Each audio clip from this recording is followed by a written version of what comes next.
안녕하세요. 저는 시니어 라이프 비즈니스를 연구하는 최학입니다. 이번 시간에는 나는 치매 환자지만 꿈이 있습니다라는 꿈 안전망이라는 조금은 생소한 이런 용어에 대해서 같이 고민해 보는 시간을 갖도록 하겠습니다. 먼저 늙어가는 한국 2020년 사망자 수가 30만으로 역대 최다라고 합니다. 이 수치는 굉장히 의미가 있는데요. 출생자보다 사망자가 드디어 더 높아진, 어떻게 보면 슬프지만 우리가 당면하고 있는 현실이라고 할 수 있습니다. 그 가장 큰 이유는 역시 인구 고령화에 따른 것이라고 할 수 있습니다. 그만큼 노인 인구의 비중이 높아지고요. 이제 몇 년만 있으면은 인구의 20%가 65세인 그러한 사회가 됩니다. 그래서 이런 것들에 대한 변화에 대해서 우리가 그냥 넘어갈 수는 없는 그러한 중요한 거라고 할 수 있죠. 그에 따라서 그러면 시니어 고령층이 늘어나면 어떤 일이 발생을 하냐면요. 아무래도 활동에 제약을 받는 인구 비중도 늘어나게 됩니다. 그것이 약 135만 명이라고 얘기하고 있는데요. 실제로 이걸 통계적으로 보면은 135만 명이라는 분들은 어, 제약이 있는 전체 그 300만 명 중에서 그 15세 이상의 실질적인 그 필수 돌봄인을 제외한 그런 분들의 비중이다라고 할 수 있겠습니다. 그런데 이 135만 명 중에서 약 10% 정도는 나는 돌볼 사람도 없다라고 얘기를 합니다. 이 돌봄 그 보시면요. 135명을 구분해서 보면 주간보호시설 요양보호사, 그러니까 데이케어 센터죠. 여기 33% 굉장히 최근에 엄청 늘었다는 것을 알 수 있습니다. 그리고 요양보호사 선생님에 의해서 이제 아무래도 재가센터라든지 요양원 이렇게 될 것 같고요. 그리고 배우자, 자녀 및 자녀의 배우자 이렇게 됩니다. 가족들이 한 12%. 그런데 이것도 없는 분들, 1인 가구나 또는 자녀가 있더라도 그분들이 너무 바쁜데 또 자녀들이나 누구도 이분들을 재정적으로 지원해서 또 돌볼 간병이나 이런 분이 없는 분들도 상당수 있겠구나라고 알 수 있습니다. 60세 이상 돌봄이 필요한 인구의 돌봄 유형을 보면 주간보호시설이 39만 명, 요양보호사 약 4만 명, 그리고 자녀 및 자녀의 배우자가 15만 7천 명 이렇게 되어 있고요. 배우자가 돌보는 비중은 남성이 71% 높다. 이렇게 나와 있습니다. 그 이런 문제들, 그러면 고령화로 사망자가 늘어나고 그다음에 돌봄 인력은 뭐 135만 명이나 어마어마한 분들이 필요한데 그걸 누가 담당합니까? 실은 현장에서는 사회복지사 선생님, 요양보호 선생님, 더 나아가서는 간호사 선생님, 뭐 의사 선생님 이런 분들이 담당을 하게 되는데 간병인 선생님 포함해서요. 그런데 현실적인 건 어떠냐면 실제로 그곳에서 사회복지사 선생님들이 어떻게 보면은 굉장히 브레인 역할도 하고 전체를 총괄하는 그런 역할을 하게 됩니다. 뭐 심지어 어떠한 후견인이라든지 아주 심도 깊게 봤을 때는요. 그리고 낮춰서 보더라도 어떤 노인 학대에 대한 현장의 최종 판단을 할 수 있는 그 중에 영향력 있는 분들 중에 한 분으로 사회복지사 선생님들의 그 위치는 높아지고 있는데 최근에 한 인터뷰에서 좀 충격적인 얘기를 들었습니다. 최근에 사회복지사 선생님은 뭐 3, 40년 전보다 오히려 처우가 못하다. 이런 얘기를 하고 실제로 사회복지사 선생님들의 현실적인 고민은 처우가 생각보다 굉장히 나빠서 장기 근속하기도 어렵다. 그리고 우리가 우리 어르신들을 돌보는 사회복지사 선생님들의 많은 분들이 비정규직이기 때문에 2년마다 다시 또 재계약을 해야 되는 여러 가지 우리가 알기에 의아스러운 그런 일들이 많이 벌어지고 있습니다. 그러다 보니 장기 근속 의지도 떨어지고 거기에 대해서 전문성이라는 게 꼭 필요한 영역인데 이런 부분에도 영향을 미치지 않고 있기 때문에 이런 처우 개선에 대한 법안이 발의되고 이런 것들 현실에 대한 인식들이 높아지고 있는 것을 첫 번째 꼽을 수 있습니다. 그러면 두 번째로 봤을 때 일반 시니어들 입장에서 어떤 일이 생길까요? 아주 심각한 뉴스들이 많이 나오죠. 뭐 아파트 팔아서 용돈 달라고 했는데 그 말 때문에 추석에 비극이 일어났다. 뭐 이런 것들이 이제 가족 간의 분쟁입니다. 이러한 것들이 굉장히 심각한 얘기인데 최근에 한 전문 변호사 선생님의 말씀을 들었습니다. 아마 우리나라 국내 최고의 권위자인데요. 그분께서 그런 얘기를 하더라고요. 실제로 이제 후견 업무 같은 걸 하다 보면 지금 뉴스와 같은 것들이 의외로 굉장히 많다라는 겁니다. 부모님이 살아 계셨을 때 어떠한 의사결정을 제대로 못함으로 인해서 그것이 가져다 준 피해가 큰 거죠.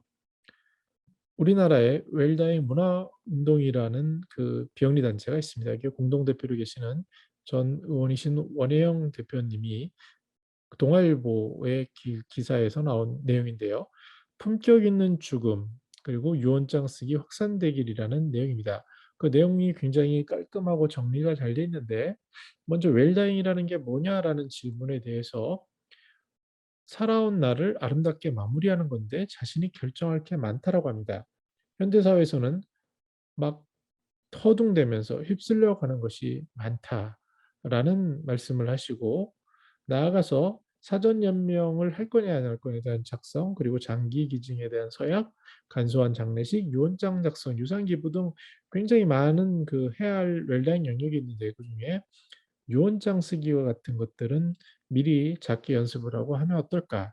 그래서 자신이 잘 마무리할 준비와 결정할 게 많다라는 것을 지적하고 있습니다.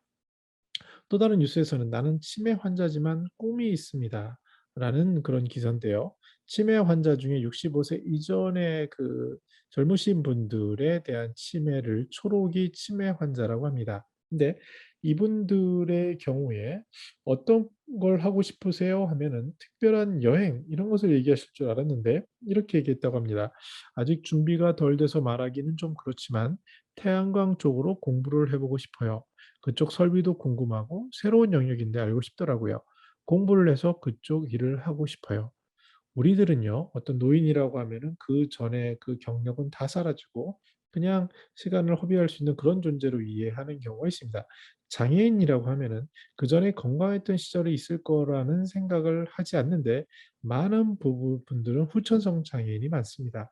마찬가지로 치매 환자라는 분들은 그 전에 어마어마한 경험과 경력을 가진 분들이라는 것을 잊는 경우가 많습니다. 그런데요, 이분들의 관점에서 보면 그분들도 여전히 오늘을 행복하게 살아가고 있는 특히 꿈을 꾸는 그러한 분들이라고 할 수 있습니다. 그래서 이 기사에서 이길복 선생님이 말씀하신 것처럼 특별한 경험보다는 새로운 영역에 대한 꿈 이런 것들을 해야 된다라고 얘기를 하고 있습니다. 정리해 보면요.